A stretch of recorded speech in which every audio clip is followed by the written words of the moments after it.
Hello there, everyone, and welcome to this episode of the Commercial Awareness with Watson's Daily podcast. Almost forgot what it was called there after over 900 odd episodes. But anyway, just want this special today because we have Giles Morgan, who is the founder of Kahvay and is a negotiation god. Do you think is that maybe? So, no, but anyway. I've known Giles for a few years, and I find what he says, and I'm not just saying this because he's on here, but it's a very interesting way of looking at negotiation and breaking it all down. Because I found it fascinating because sometimes you do things, but you don't really know why you do them, and actually. I thought Giles was brilliant at explaining and breaking it all down and why people do things the way they do in negotiation. So before I put my foot in it and say something wrong, I would like very much for Giles to just introduce himself and say what he does. So please take it away. Hello, everybody, and thank you, Peter. Yes, as Peter said, we've known each other for a while now, and we should have done this more often. I know every interaction I've had with Peter has been great fun, and I can imagine today will be just as much fun as we've had before. Kahvay. Kahvay is a play on the Latin KV, as in to beware. Beware of yourself and beware of others. It plays very much into the hands of negotiation, and we'll get a chance to talk very much about that. Our mission is very simple, just to help you to become the best negotiators you could be, which is one of the best life lessons that we could have. If we could communicate better, negotiate better, then, of course, we have better outcomes in our lives. Peter's invited me today, I think, to talk through what is very much going on in the news. Yes. I'm going to profess right now and make it very clear that I am as disgusted as all of you disgusted, but I'm going to look at this in a much colder way to help you maybe understand what are the behaviors, what are the values that are triggering the behaviors, and ultimately what are they trying to achieve out of it, rather than looking at the feeling of how disgusted we are, and I call that. It is very much about understanding the why. Yeah, I mean, basically, it's all about. So today's episode really is all. So I thought rather than just talk about who was right, who was wrong, how horrendous it is, etc., which pretty much everyone else is doing. What I really wanted to focus on today is what is Trump doing? What is he trying to do? What is he trying to achieve? And how is he doing that now versus what he should be doing potentially? So yes. Okay. So yeah. So obviously Friday night, pretty eventful. I think it'll be. I mean, more eventful than normal Friday nights. And massive backlash. Although, having said that, not that much of a backlash, really. I mean, lots of words being said, but not necessarily lots being done. But yeah, so Giles, what do you think of the way that he has been negotiating so far? So I wake up every morning and I am terrified of what are the new words, statements, and of course accusations and fake news that's throwing around. And I worry, as I know we've already spoken about, I worry for my children's future. But let's just kind of put that to one side. I'm literally I'm going to throw that up. I'm going to put it in the bin. I'm going to pick it up afterwards. Because if we look at it in a very cold way, if we analyze it in a much more negotiation understanding, there are things that we could understand to appreciate why. So here at Kahvay, we use a compass. And I want you to think about that compass as we discuss. The compass is very simple. North at the top, south at the bottom, as you'd imagine, east and west. On the eastern side of the compass, we have what is known as the haggler and the dealer. These are two persona, two different styles of negotiating. And they're on the east for a very purposeful reason, not because it's not geography. It is just because over on the east, it's colder, harder, firmer, tougher, arrogant and dismissive. You're probably already hearing some of these things in the way that Trump and Vance, etc., have been negotiating. On the western side, we have two other persona. We have the engineer and we have the diplomat. You probably understand already where I'm going with that. On the west, it's coloured red. And that is because it's warmer, it's more diplomatic, it's more polite, it's more cooperative and collaborative. Now, of course, most people understand negotiation in two forms, either win-win, which doesn't exist, or win-lose. So one is competitive and one is cooperative. And I want you thinking as we discuss this today about that East and that West. And we need to understand how to analyze where we are on the compass and therefore where they could be as well. And so we use plant, P-L-A-N-T, to help us analyze. And I'm going to use Peter to help me analyze on behalf of these different parties so we can get a better idea. So hopefully, Peter, you're going to be able to play the game well. We haven't rehearsed this, by the way. I've got no idea what's going to happen. So it can go anywhere. Yeah, it can go anywhere. Okay. Just plant is power, longevity, advanced, need, and trust. All right, and we're going to do power last because I think power is the overriding reality here. Mm-hmm. But if we focus in on longevity, advanced is kind of complexity. How complex is the deal? Need is about how much you need each other or need what they have. And T is trust. How much trust there is. Do you need trust? Is there real trust? All right. So first of all, Peter, I want you. Getting nervous. Look. Well, hands are shaking. I want you, Peter, to be. I want you to be Trump and Vance. Okay. No. I want you to, yeah. Okay. I know. It's going to make. Just play the game. Okay. Yeah, now play the game. You are negotiating against Ukraine. Mm-hmm. Okay. Don't think about anything else. You are negotiating Ukraine. So let's go through longevity. So the way we challenge this is Trump, Peter, Vance. Mm-hmm. Okay. Do you have a long-term relationship with Ukraine? No. Do you want a long-term relationship with Ukraine? Not particularly. Okay. All right. So we can factor that as being low. Yeah. All right. Okay. Let's go to the other one. So after longevity, we had advanced. Okay. Now, Trump, Peter, Vance. How complex is this deal? Now, be very careful. When you're thinking about this, think about what is it that they keep talking about? There's only one thing they keep talking about. The mineral stuff. Which is ultimately what? It's just I suppose that's the only thing that we want. It's money. Yeah. It's money. Yeah. I mean, ultimately, if you hear them talking, what you as Trump are talking about is money. And bringing that money back, but ultimately making America great again through money. Yeah. So it's incredibly in a commercial way, and I've got to be careful here. Trump is a commercial person. He's not a politician. He's never done politics. He's done a hell of a lot of TV, and he's apparently done commercial deals.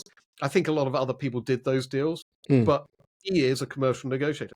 So he's looking at this in the most non-complex way, which is all about money. Right. More complexity would be geopolitical, understanding the implications, ramifications of NATO. Obviously, that moment he spoke about Gaza in that way, you remember that when it was about a land deal and creating this Riviera, and suddenly the implications of what that would mean to his allies, American allies in the Middle East. He pulled back from that very, very quickly.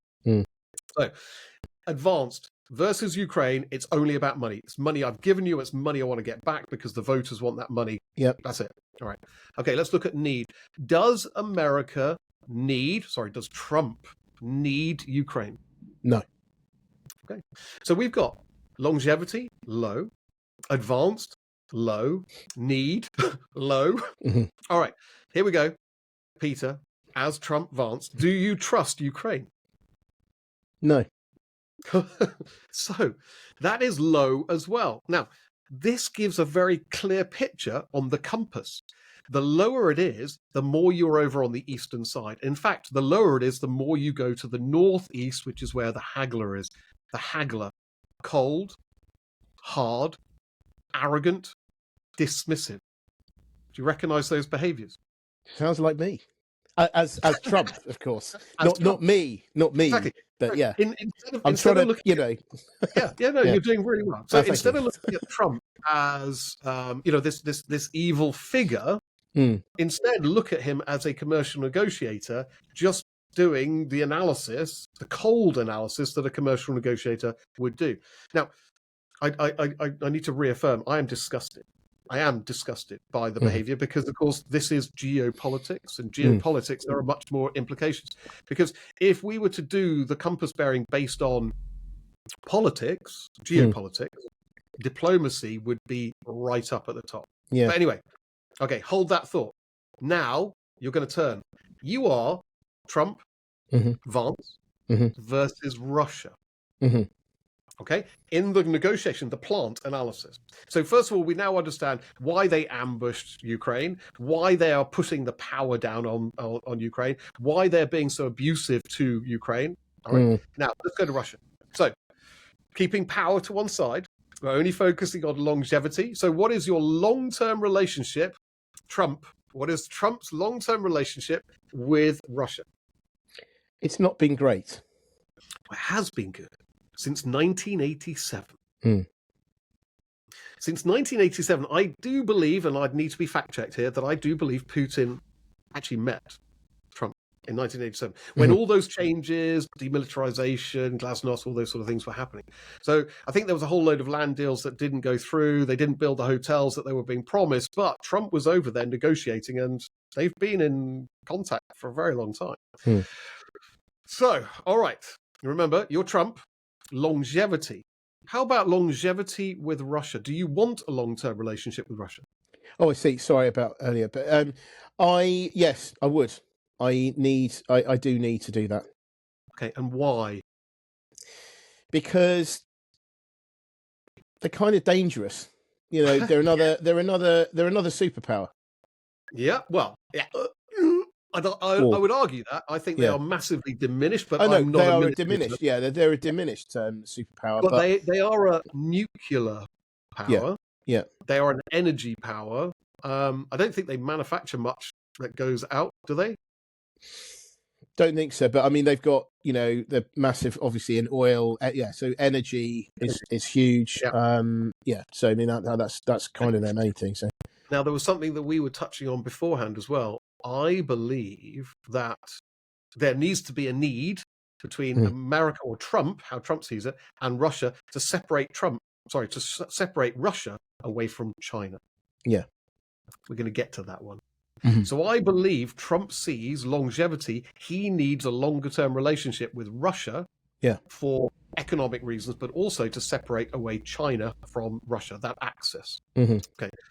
So advanced. How advanced is the dealing that Trump is having with Russia? Is it complex? Yeah. Is it? Well, it's complex in the sense that there hasn't been much, of the relations between the US and Russia have not been good for the last few years. But I mean, I don't know, simple in the sense that I suppose this is maybe going into another one, but Russia have actually got things that the US wants. But anyway, sorry. Do they?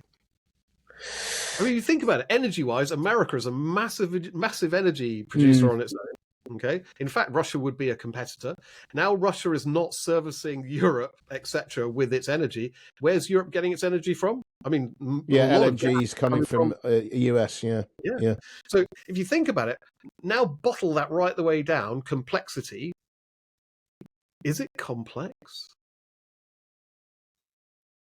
I mean, let's bypass the conspiracy theories that people think that Putin has something on Trump from way back, because that's unproven. We don't know. But in fact, if you look at his negotiation style, Trump is is lacking complexity.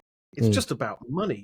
Yeah. So, that one there, I truly believe is, again, about the commercial reality of just being just about cash, money. Now, the commercial deals could be complex, but the way he's approaching it is in a very, if we have peace, we have money.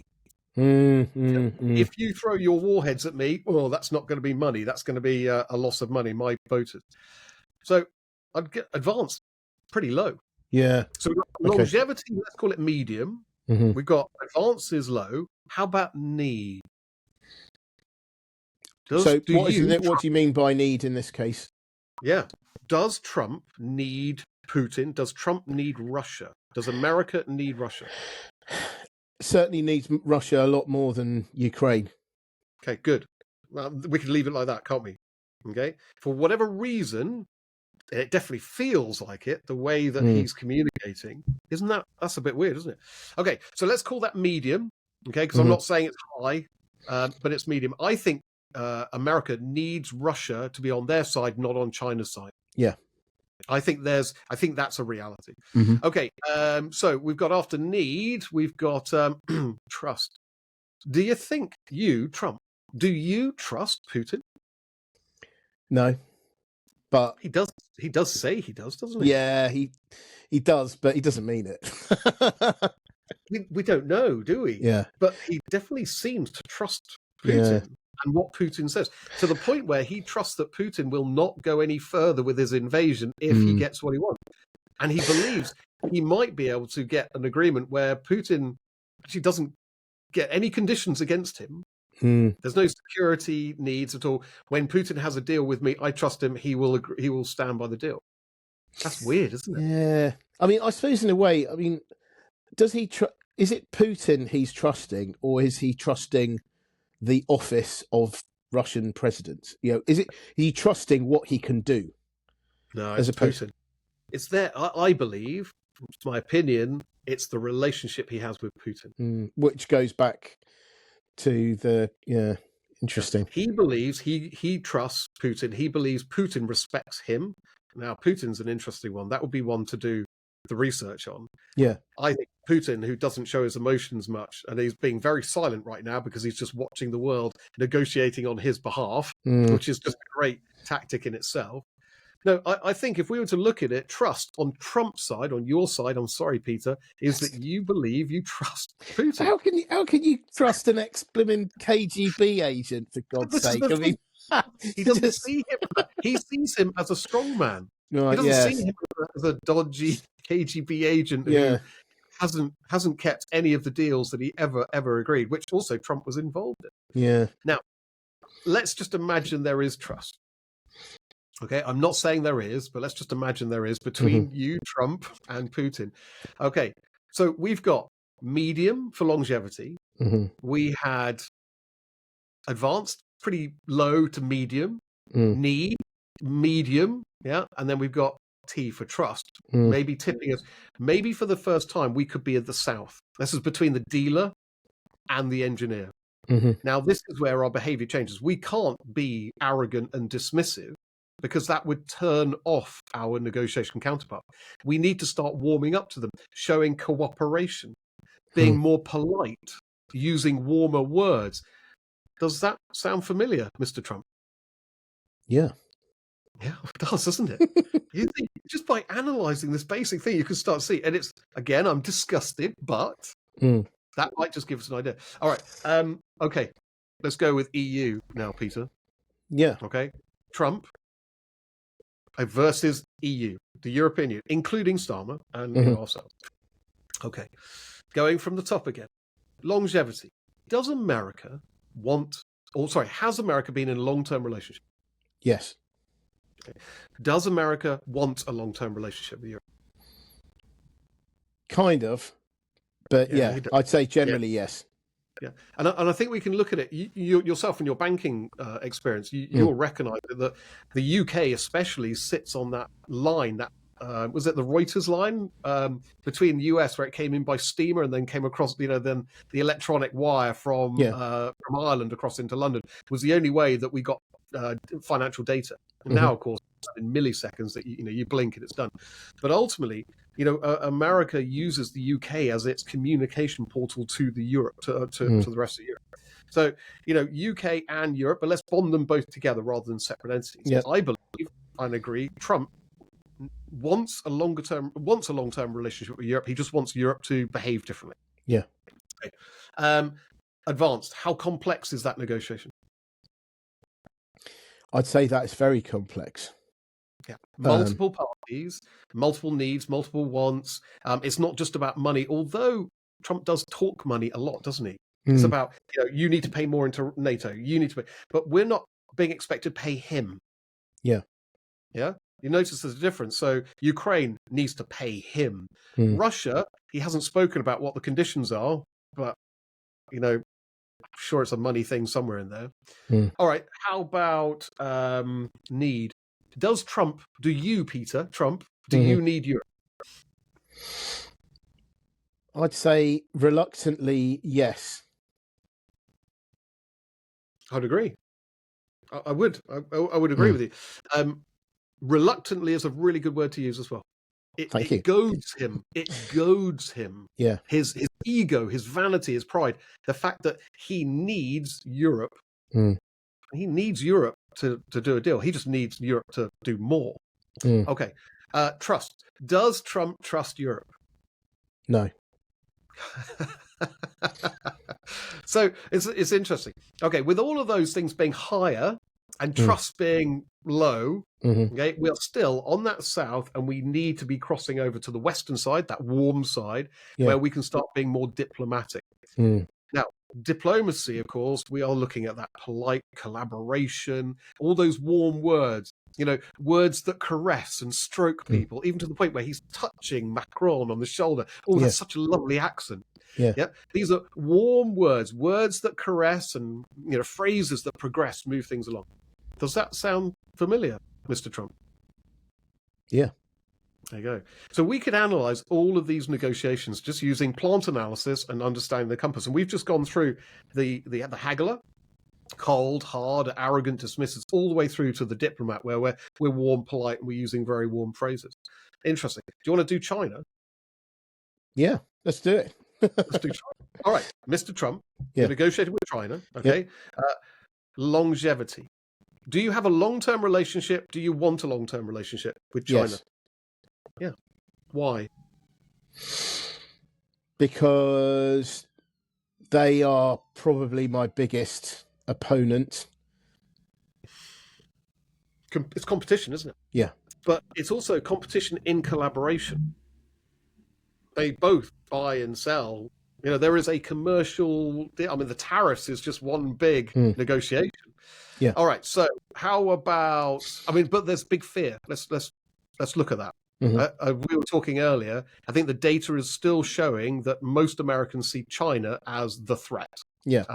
The enemy, not Russia, not anyone else. So that Pacific area is more the threat to the American people. All right. Advanced. How advanced is the negotiation with China? And I'm talking about right now. I don't know, kind of medium in the sense that it's difficult, isn't it? Because so much has been done before Trump got to office. So I would say I'd say medium, maybe, because it's been going on, and it's been going on for a while, but I'd say that it's until now, it's sort of come off the boil. How about this? What is the one thing Trump is banging his drum about Mexico, Canada, and especially China? The trade, the trade imbalance that they have. So basically, he is arguing that they are selling more stuff to him than he is to them. Okay, and he's trying to enforce tariffs as a way of rebalancing that. Yeah. Whether that be right or wrong doesn't matter. So you could break it all the way down. There's a whole load of complexities in other commercial deals. But in fact, what he's doing is he's chasing money. Yeah, I suppose, yeah. Yeah, it's money. Weird, I know, but if you really break it all the way down, there could be loads of other variables. There could be loads of other value points, but he keeps banging the drum about money. It's weird. Okay, so look at need. Does America need China? Yeah. What does it need of China? Why does it need China?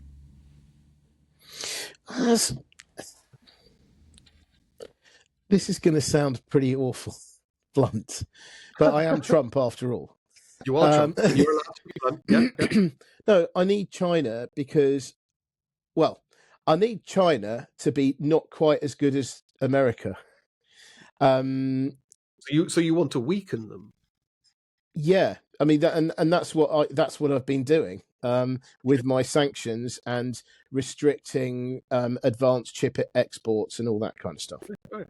So one of those weird things is need is one of those moments we look at, and you mentioned it also earlier, BATNA, best Mhm. alternate to a negotiated agreement. Mhm. Whenever you negotiate, we always say never fall in love once.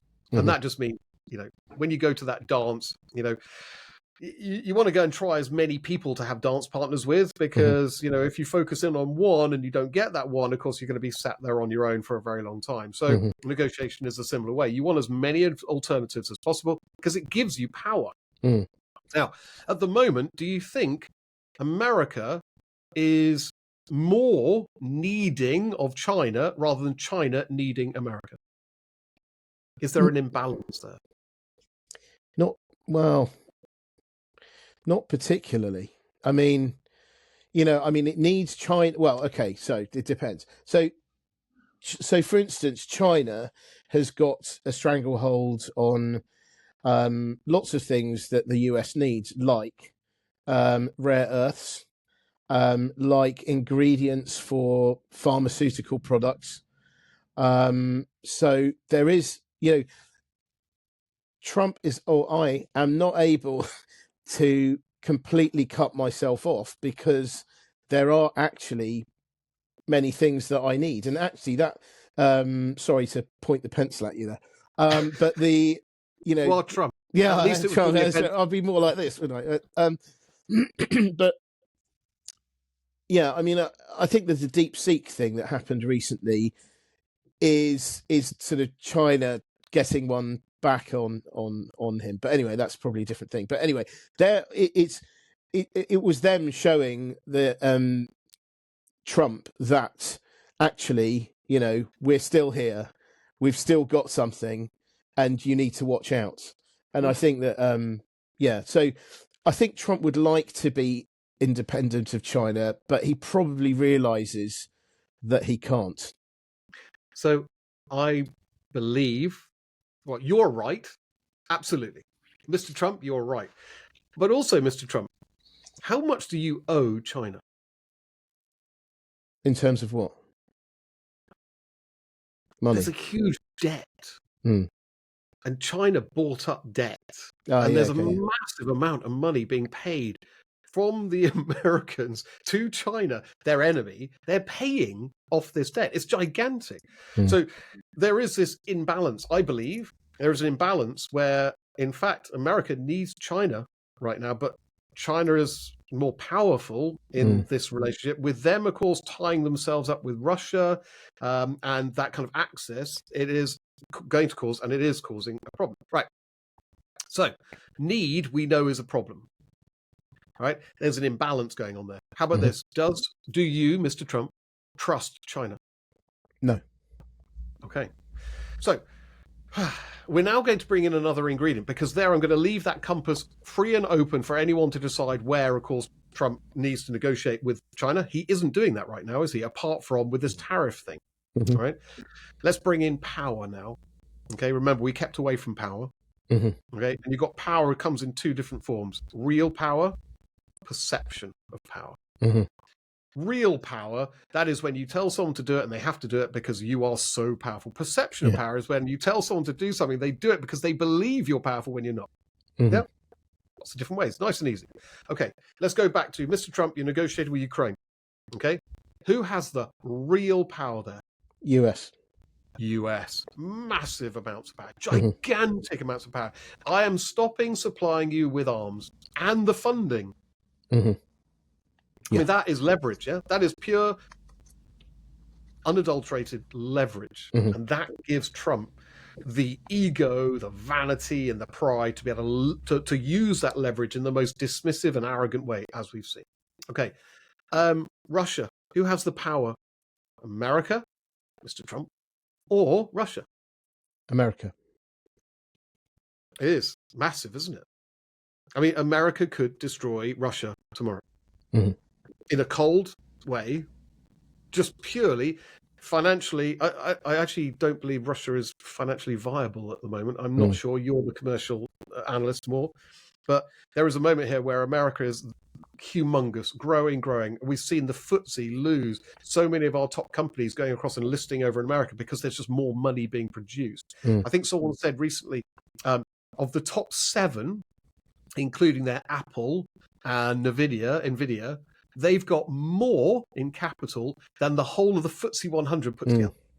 It's unbelievable. And that's all in America. So the buying power, the amount of money, it's huge power. And that's not even talking about weapons and all the other bits and bobs. Okay, Mr. Trump, how about your power with the European Union and the United Kingdom? Not as much. True. You see, we have to negotiate differently.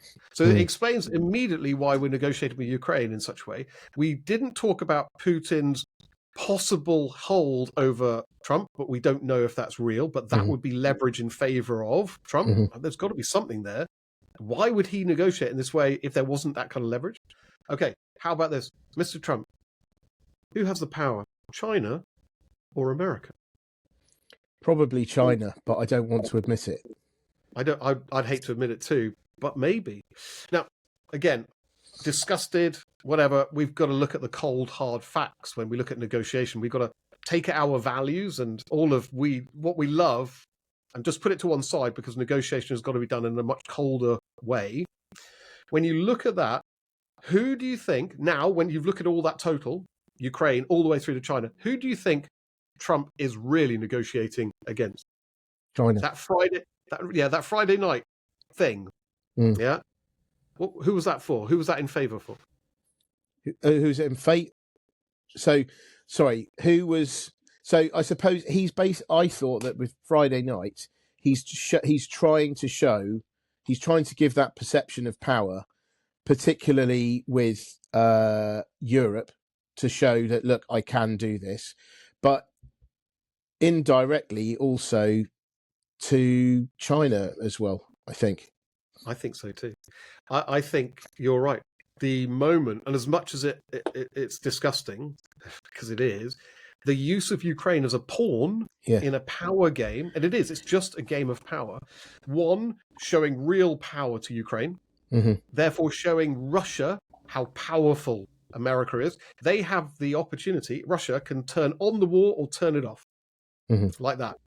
Now, I don't know what's going on in the background with Russia and the negotiations there, but I think the big negotiation was, in fact, against China to say perception of power. Okay, I've got these tariffs. You sort these tariffs out. I'm powerful. Look what I can do. I would say that way. There we go. I mean, this is fascinating. It's such an interesting way of looking at all of this. And I think that it is important to try to do this. For people that are watching or listening to this, it's very important to think about this in a different way, because I think we can all get very caught up in you can obviously get very emotional about, and I have, emotional about the whole thing. I think other things I've been talking about with regard to all this is, I believe that Trump wants to break Europe up. It wants to,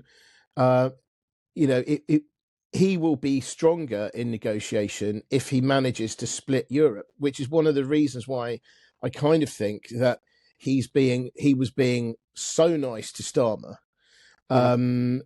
which actually then quite usefully set it up to be even more shocking on Friday when he was so nasty to Zelenskyy.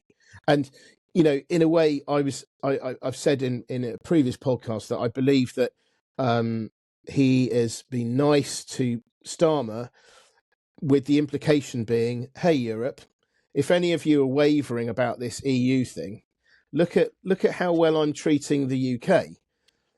You too could also be treated well. Whereas look at how I'm treating the EU.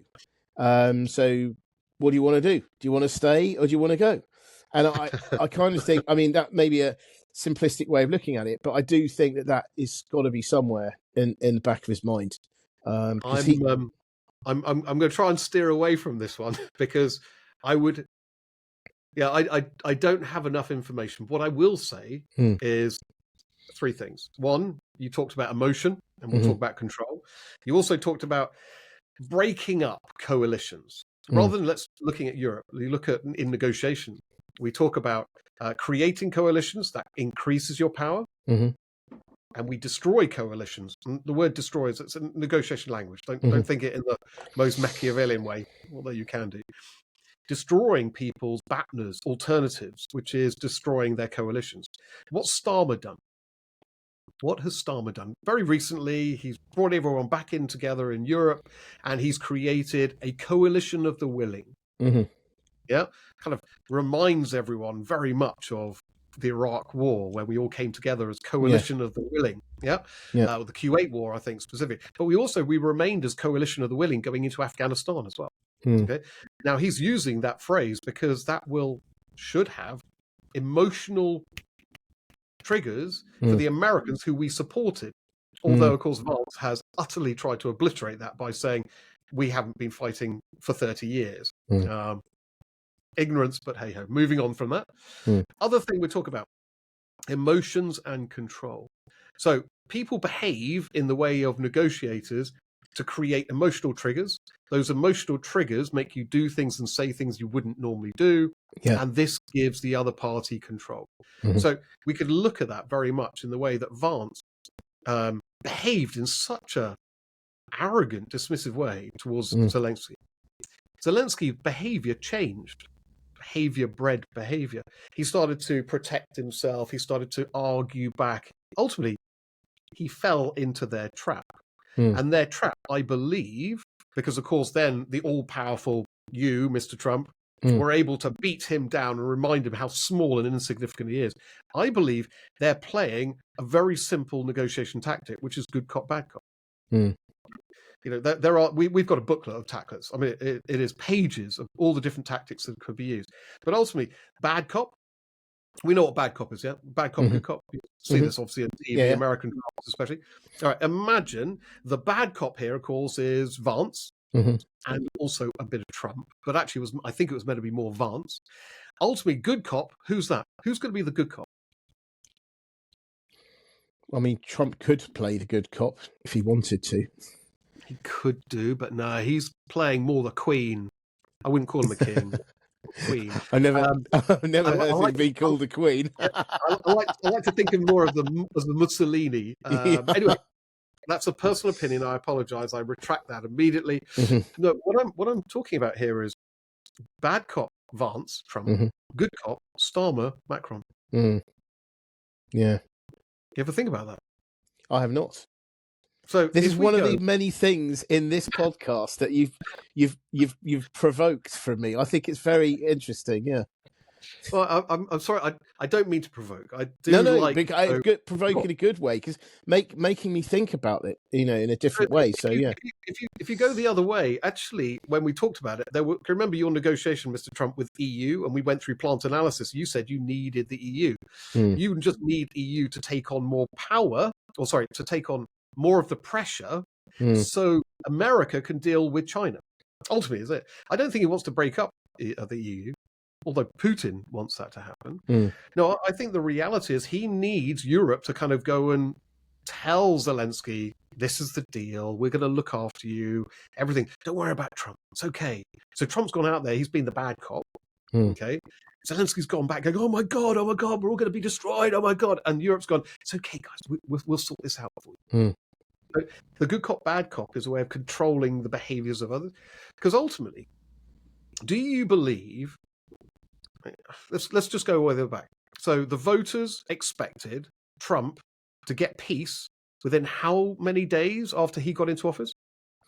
Well, I think that he started off saying, I'll do it on day, or, within the first few days. Then he said 100 days, didn't he? So if you now bring in, remember, Trump is vanity. Trump is ego. Trump is all about the spectacle. He's a TV presenter. Every episode is a new episode in this series of Trump, and he needs, of course, the voters to go, yeah, I voted for the right person. He did exactly what he said he did. Yeah. So he suddenly realized he couldn't negotiate with Russia on their own. He needed Ukraine. He couldn't negotiate with Ukraine on their own because he needed Europe. And so what he's doing is he has more power if he negotiates with them individually and plays power games. If he brought them all together in one room, he wouldn't get the deal that he's expecting. He would have to work collaboratively, cooperatively. He'd have to work on the Western side. He's a power man. He wants to work on the Eastern side, all cold and aggressive and arrogant, because it's all about power. Because he's only talking about money, while the rest of us would all be talking about what's the value here. Now, Peter, if I challenged you, if we were talking about Ukraine and peace, what is the value that is achieved in peace? You are Mr. Trump. Oh. Forget about your values. Yeah. Remember, so, okay, it makes me look like I'm the Messiah. The Messiah. In fact, wouldn't the world want to crown you as the king of the world and give you the peace accolades and laurels? Yeah, okay. Yeah. So that's value to him. Is he going to achieve that? I think he could. If the thing is with him is he's going to say, "Look what I did." This years under Biden, and here I am. Let's say, 50 days into it, 50 days in, and look what I've done. So, do you think he can bring this through? The peace deal that we're talking about. Do you think he can bring that through with collaborative talk? So being cooperative and collaborative with all of those parties: Russia, Ukraine, Europe, UK. I think it's not the kind of collaboration that I would normally think. So I think of collaboration as being me rather than Trump. I think of collaboration as being something warm, where you are doing things for the general good. Mutual value, exchange value, yeah. Whereas collaboration in this sense is doing something for the collective good because something bad might happen to you. So that's coercion. Yeah, there we go. Yeah. It's fear. Yeah. Yeah. That's a deal based on fear. That is making decisions based on fear. That's not cooperation or collaboration. So you're right. Cooperation and collaboration would require all parties to sit down diplomatically, warm and open, and sharing their needs and understanding that there is value and it's mutual, and that mutual value could be distributed appropriately. Russia has already stated and has made very clear that they are not giving up its gains. In fact, they want out of it more gains. They've never said anything about any conditions that they would be willing to accept, apart from unilateral surrender of that land and, there being all these other conditions attached. And Trump, in his dealing, has not put forward any conditions on Russia. So Ukraine comes to the table because you can't do a peace deal without Ukraine. You can't tell Ukraine. All you can do is watch Ukraine be destroyed. And it is like a glacier, slowly but surely, dying by millions of cuts. But of course, then it's going to be 1 million people dead and injured to 2 million people dead and injured, as slowly but surely. No, it can't be done in that sense, cooperatively and collaboratively, because they want different things. So it has to be done in Trump's way. It can be done by others in a collaborative, cooperative way, but that would mean needing to use more power against Russia to say, you need to give up this land. You need to stop behaving badly. Now, of course, he's looking at it in an entirely different way indeed. So he can't go at it as a collaborative. Therefore, and to your point about breaking Europe up, he needs to negotiate with them individually in a very cold, arrogant way to bring the power down. Yeah. And then he goes to the next party and says, I've just got this deal for them. You need to agree my deal. Because if he needs to bring them together, they would have to talk it through cooperatively and collaboratively, which doesn't get what he wants, which is a quick deal where he takes 500 billion, of earnings back into himself. Yeah. And he can then go and get crowned as Lord King, savior of us all. Yeah. God. What gonna have to finish it there, because absolutely fascinating, Giles. Really, I mean, I really enjoyed that. It was really interesting to look at it from that point of view. And so, yeah, I mean, I just, I just wanted to ask if there's anything, because I know that obviously you provide this your negotiating expertise. So would you like to say a bit about that? Yes, thank you very much That's all right. for the plug, and thanks for reminding me, because I would have forgotten. So Kahvay is a service, so training, coaching, and also consulting. It is specifically and more for my passion in what I call professional services, human capital, including recruitment. Professional service would include, legal all the way through to banking and finance. Different style of negotiation techniques that you would do maybe in FMCG retail, but we do also support those clients too. But our passion, our niche is very much that professional services side. We've got one, you all could log in to and subscribe to the Weekly Walkaway, which is our blog that we send out every week, which is all about negotiation, would have this in there. The last 3 have been on the 48 Laws of Power, which is Robert Greene's book. I don't know did you ever read that, Peter? I have. I've read bits of it because I think, isn't it banned? Is it banned in certain places because it's? But yeah, I've read a little bit of it. It's wonderfully Machiavellian, but you've got it. It's tongue in cheek, and I've written in my opinion, and I broke it up into 3 episodes, so 16 laws in each one, reflecting more about human capital, professional services, how they could be used. But why I say this is because it's very amusing to see Trumpisms in all of them. So yeah, definitely worth a read. Get a subscription in there. It's on our website, which is www.kahvay.com. So that's KAVHAY.com. And in there, click on blog. But also, there's something new, and we have e-learning, which is soft launching right now. And soft launching, so we're actually really keen on people to do the e-learning, give us the comments. We've reduced the price from 150 down to 75, and it's level 1 of 3.